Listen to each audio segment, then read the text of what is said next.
Hi, and welcome back to our Ask the Agronomist video series. I am Phil Long, Precision Agronomy Advisor with Latham High-Tech Seeds. Today we're coming to you from the Premier Agronomy Center. Really nice, sunny, windy. As you can see, the windmills moving pretty quick in the background. Definitely a windy day, but we've had a lot of good conditions the last week in a lot of Latham country.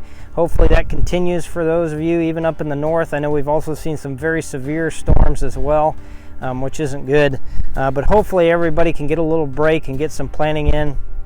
But in this area, we've had some good planting progress here in the last week, but it's been extremely warm and just a lot of things moving at once. So I want to give a little bit of an update from the field. We had some plots out here I planted over the last week, so I'm going to talk a little bit about the progress on those. So corn, for what I'm going to be showing today, was planted last Wednesday. We've had about 100 GDUs since then. The soybeans were planted last Friday, so about 2.5 days or so since they've been planted. But like I mentioned, about 100 GDUs. The corn's not quite out of the ground, usually takes around 90 to 120 depending on conditions. But we're going to see emergence this year definitely at a record pace with these warm temperatures.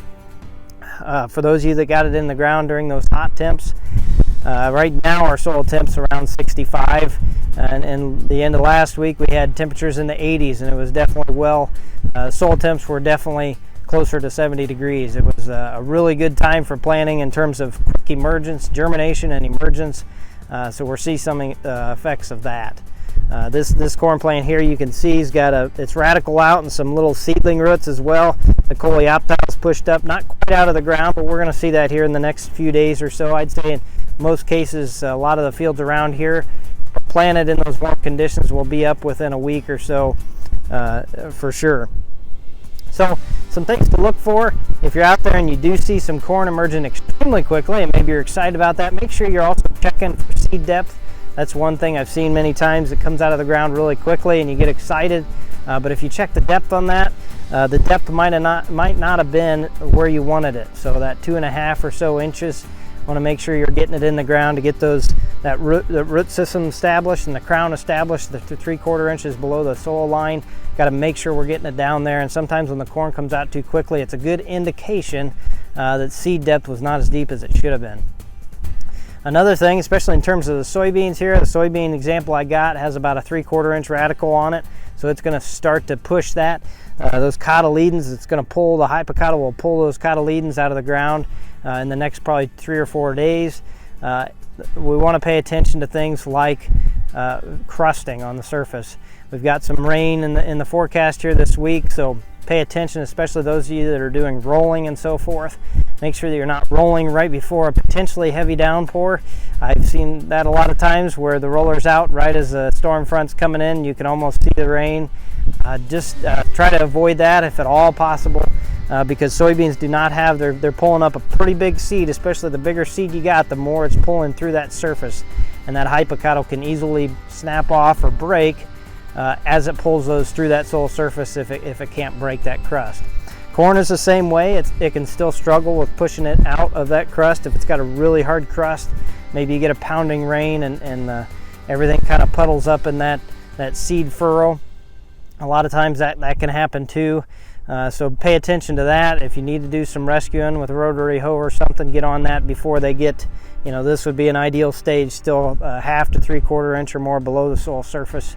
But just pay attention to that here this week or so as you're planting, and those that's already in the ground, make sure you're watching that progress.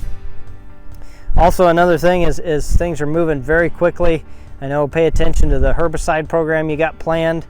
You can move some things around. I mentioned last week no-till and so forth. Soybeans, yield-wise, are not hurt typically by no-till situations, especially when it's this hot out. So if you can change and swap some plans and no-till some beans to get them in the ground a little more timely, then go that route. If your herbicide program still allows that, many times herbicides, residual herbicides nowadays are pretty flexible, and as long as you have some rain, get them in the ground, don't have to work them in, things like that. So pay attention to that on that side of things.